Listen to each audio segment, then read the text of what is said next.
Hey multilingual folks, ever been in a situation where someone had no clue you understood them? I was checking in luggage at Rome Airport and the lady checking the bags in was telling her supervisor that she was gonna try get some cash out of me by saying my bags were overweight, not knowing I can speak fluent Italian. When she hit me up with how much it was gonna cost me for excess weight fees, I replied in Italian. Instantly red-faced and profusely apologetic that it was a mistake on her behalf. Yes. In fact, I overheard a few of my co-nationals discussing their tactics on how to scam or pickpocket the tourists during the 2012 London Olympics. A friend of mine was on the NYC subway. Only two girls were on with him, and they started talking French, assuming he didn't understand them. One was telling the other a pretty racy story about herself that ended in a funny incident. All three laughed. Awkward silence ensued. If Earth had another moon, what would we name it? Selene. Naming rights would be sold to the highest bidder. And looking at the names corporations choose for stadiums, it would probably be something like Walmart Moon, Moon Moon, Step Moon, Two Moon Too Furious, Noom, Two Un, Mooney McMoonface, Jeremy, Mine Moose, Moon 2 Electric Boogaloo. That's no moon, Moon 2 Electric Satellite. Since our current moon is named Luna, my guess is that its name would fit and be named after another Roman goddess.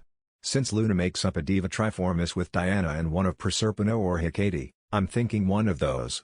Probably Diana, who is also a moon goddess. 2s. Drothner the Vindicator, the ultimate signal of inevitable honor and glory for all Klingon kind. Moont, Poon, the other moon, Two Moon Too Luminous.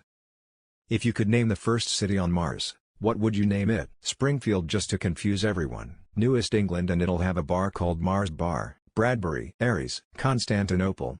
I mean, it's not in use anymore. Mars City. Remus, after the son of Mars and brother of Romulus, namesake of Rome. Gary, Indiana. Bar, New York. Snickers, Marcy McMurray's face. Bowie, Barsoom. I'd name it after Remus, son of Mars. After all, his brother had a city that would become the capital of an empire. Gotta give the other twin an opportunity to shine. District 1, District 2, etc. Kevin, Burrows. Of course, like any permanent Martian settlement, it would have to be underground. I'd personally name it Bellum, after the Latin word for war, and as a nod to the planet's ancient Roman namesake. Olympia. Wong Ranch. You come to the Wong place. Roja Terrace. If your child went on a hunger strike because they only wanted to eat fast food, highly processed foods, how would you handle that scenario? Call their bluff until it was clear they need professional help. My sister tried this once. My mom and dad told her to go hungry. She didn't even make it a day before eating toast. She has no food allergies, nor is she sensitive to anything. Eat them. I don't actually have advice, but I'm reading the answers because I have a 3-year-old that's getting picky. Looking for advice too. Okay. You'll get hungry eventually. Kids tend to give up pretty quick. Odds are, they won't even last through lunch the next day, which will, of course, be whatever supper was the night before. Don't eat dinner tonight then. Just keep leaving out proper foods: fruit, veggies, cheese, things easy to grab but are ready for them. They will get hungry and give in.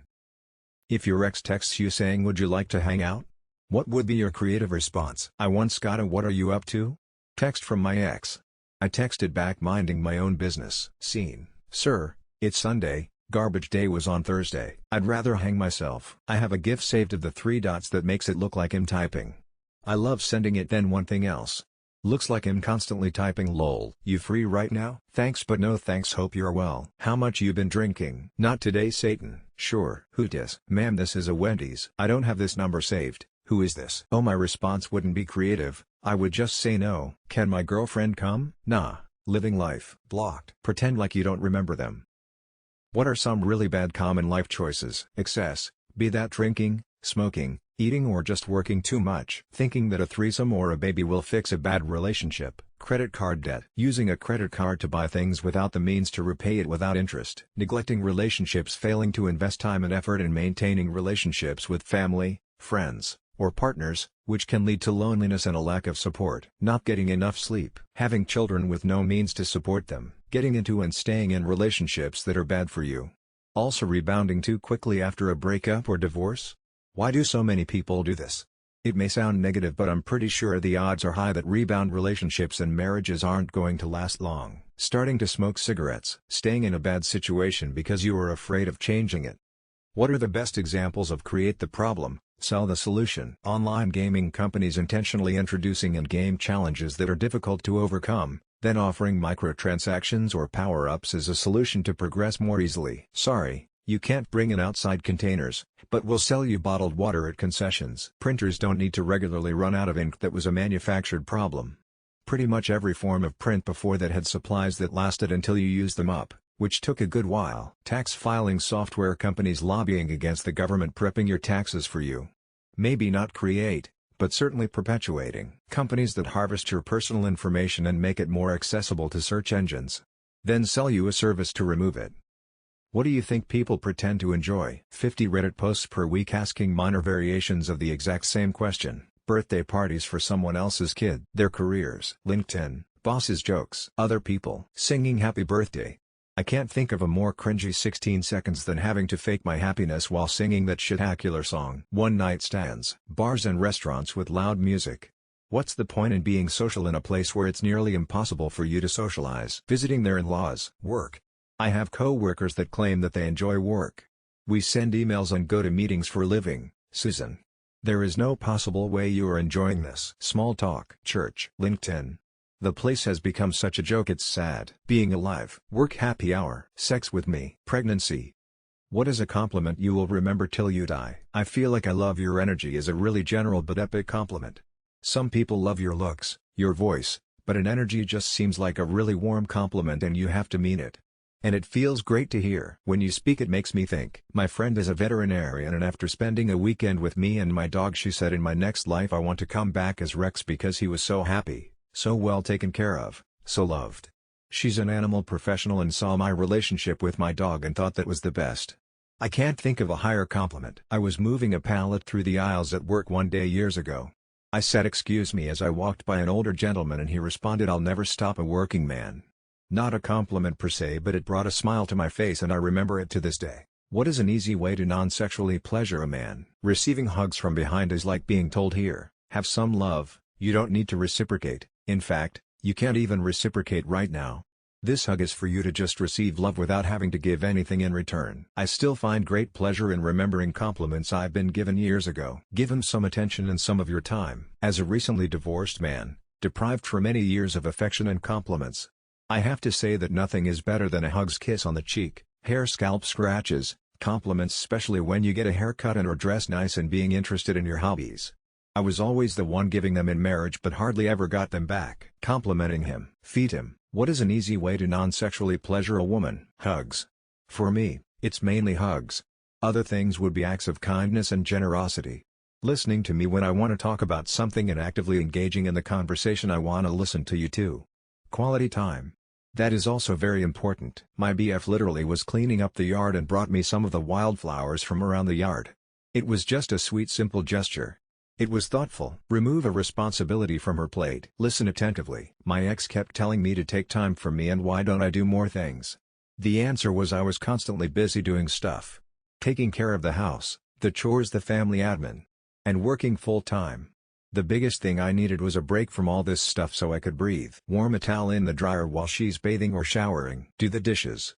What product is rarely used for its intended purpose? I'll be deep in the cold ground before I use a Q-tip correctly. My vibrating back massager. The corner that says free parking on the Monopoly board. Love rose.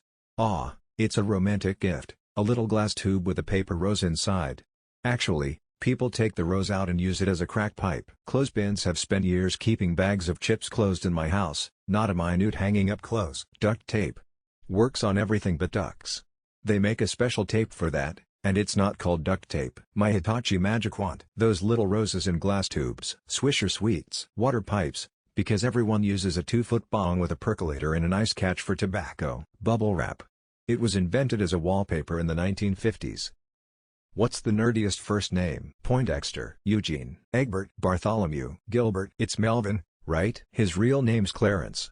And Clarence lives at home with both parents. And Clarence's parents have a real good marriage. X-Z. Robert. Drop table students. Mancy. Timothy. Gretchen. Stuart. Marvin. Nigel. Dorcas. Elon. I know someone called Arwen who was born around the time the first Lord of the Rings movie came out. Irwin. Templeton. In high school we had an extremely nerdy guy named Gaylord. He looked every bit very skinny, black hair short parted on the side. This was like 1981. Very pale skin but very red. Hung around only one other course. The rumor was that they were lovers. Mukesh. What's the worst example of cognitive dissonance you've seen in real life? My alcoholic husband who is completely off the rails and rapidly drinking himself to death and tearing my and our kids' hearts apart, sitting in his chair rambling on about how sorry he feels for a friend who is dealing with a loved one's drug addiction. People complaining about other people's driving while committing the same errors, but it's okay because they are in a hurry. So grandmother died this year, of cancer, that she had for 10 years. She refused to get treated, refused X-rays because she believed X-rays would give her cancer. My mom, who has admittedly come so far since this era, used to point out the trashy Russian ladies in the grocery store and say that they were using food stamps paid for by her, and still have an attitude. Meanwhile we literally were there purchasing groceries on WIC benefits. Lamau. Glad she's overcome her issues there lol. People on government disability payments talking about cutting welfare.